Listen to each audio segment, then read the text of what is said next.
Hello friends, welcome back to Excel tips and tutorial. Today we are going to see how we can create a star rating using the REPT function, REPT function in MS Excel.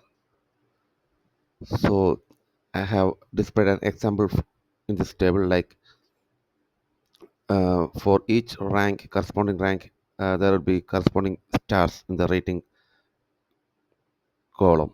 Okay, so let's if we change the number, for example, I'm changing the number 4 to 2, the star will be reduced to 2 stars. Okay, if I change 3 to 6, the star will be increased to 6. So let's see how we can do this using the rep function. So for that I'm just deleting this table.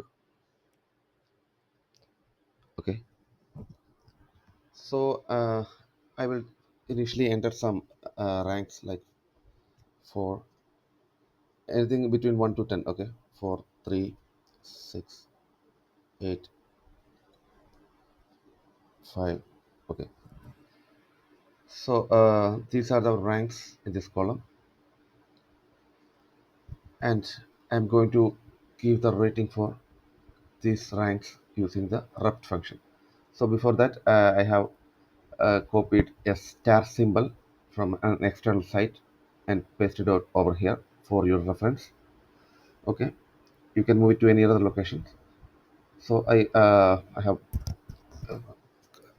pasted the star here, and now I am using the REPT function to give the star rating in this column G. Okay, so here's how we can use the REPT function.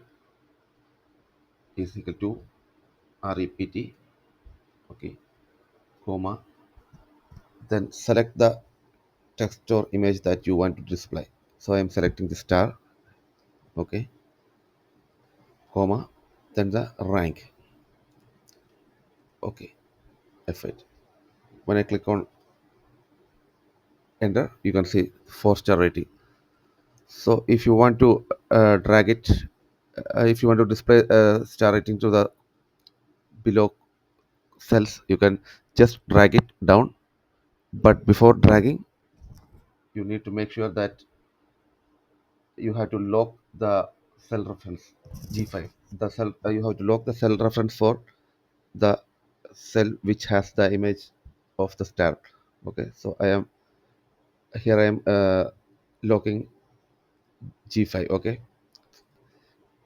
uh, place your cursor on the G5 in the formula, then click function key F4. F4 function key is used for locking. Click F4. Okay, now you can see two dollar signs uh, before and after the G. Okay, then click on enter. Then drag this towards the end. So now you can see the star rating has been implemented to all the cells. So if you change here anywhere, the star will be changed accordingly. Okay, so that's it. That's how we can use the REPT function to display star rating in any of your reports. So I hope you enjoyed this video. So that's all for now. So if you enjoyed this video, please make sure that you like this video and also provide your comments. And if you are coming for the first time to this video, please subscribe to this channel and also click on the bell icon. So we'll meet again till I come with my next video. Stay tuned. Bye.